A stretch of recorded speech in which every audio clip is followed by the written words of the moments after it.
आखिर क्यों टूटा था मायावती और अखिलेश यादव का गठबंधन। जी हां, मायावती ने बताया है क्यों टूटा था अखिलेश यादव से गठबंधन। 1993 को भी किया याद।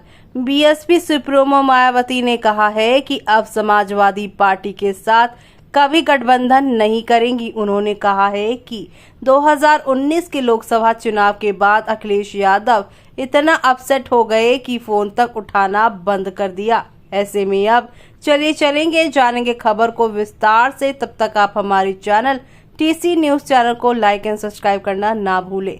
बहुजन समाज पार्टी सुप्रीमो मायावती ने साफ कर दिया है कि वो फिर से कभी समाजवादी पार्टी के साथ गठबंधन नहीं करेंगी।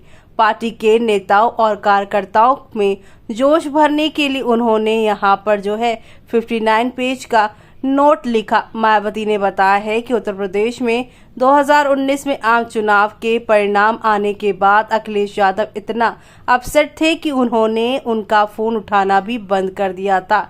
मायावती ने पार्टी के नेताओं से कहा है कि राजनीति की स्थिति देखते हुए चुनौतियों से निपटने के लिए तैयार रहना चाहिए। तो वहीं लखनऊ में 27 अगस्त को बीएसपी कार्यकारिणी की बैठक जहां उन्होंने बुलाई थी, तो उसमें मायावती को लगातार छठी बार यहां पर अध्यक्ष चुना गया है। मायावती ने कहा कि उन्हें सपा के हमेशा साथ गठबंधन करके बुरा अनुभव हुआ है। मायावती ने कहा कि पहली बार 1993 में सपा के साथ गठबंधन हुआ था। उस समय भी बीएसपी को धोखा मिला था। यूपी में विधानसभा चुनाव के दौरान तब के सपा प्रमुख मुलायम सिंह यादव ने बीएसपी के साथ गठबंधन के लिए काशीराम जी को मना कर दिया था। उन्होंने कहा है कि कांग्रेस और बीजेपी नहीं चाहती थी कि दलित और ओबीसी साथ में आए। 1993 का चुनाव साथ में लड़ा गया, इसके भी गठबंधन ज्यादा दिन नहीं चल सका। उन्होंने कहा है कि मुलायम सिंह की सरकार में दलित और पिछड़े महिलाओं पर अत्याचार होने लगा।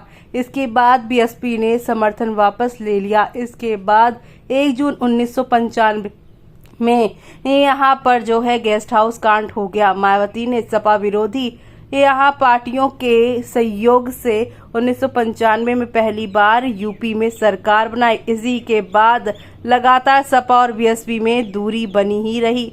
2019 के लोकसभा चुनाव को लेकर मायावती ने कहा है कि अखिलेश की अगुवाई वाली यहाँ पर समाजवादी पार्टी ने अपना अतीत भुलाकर दोबारा गठबंधन करने का फैसला लिया। बीजेपी के खिलाफ गठबंधन हुआ।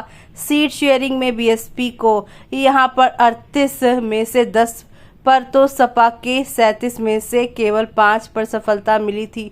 उन्होंने कहा है कि अखिलेश यादव इतना अपसेट हो गए कि उन्होंने फोन तक उठाना बंद कर दिया था। इसके बाद स्वाभिमान को बचाते हुए बीएसपी ने भी अपना रास्ता यहां पर अलग कर लिया। ऐसे में अब कहा है कि 2024 के लोकसभा चुनाव में अखिलेश यादव को कुछ सफलता मिल गई। सपा ने कांग्रेस के साथ गठबंधन किया और पिछड़े दलितों और अल्पसंख्यकों को गुमराह किया। संविधान और आरक्षण बचाने की बात कही, लेकिन पीडीए को उनसे कुछ नहीं मिला। उन्हें एसपी से सावधान रहना चाहिए। मायावती ने पार्टी के सदस्यों से कहा है कि 2022 के विधानसभा चुनाव में पार्टी केवल एक ही सीट यहाँ पर जीत पाई है। वहीं वोट शेयरिंग भी लगातार कम हो रहा है। ऐसे में अब उठ खड़े होने की जरूरत है और साथ ही साथ उन्होंने यहाँ पर 2027 के चुनाव के लिए तैयार रहने की जरूरत कहा है। दलित वोट को यहाँ पर एसपी कांग्रेस की तरफ शिफ्ट हुए हैं, उन्हें वापस लाना है। मायावती ने कहा डॉक्टर BR अम्बेडकर के संविधान की रक्षा जरूर होगी, लेकिन अपने ऊपर भी ध्यान देना है। ऐसे में यहाँ पर आपका क्या कहना है इस पर हमें कमेंट बॉक्स में कमेंट करके बताना बिल्कुल भी ना भूलें आप।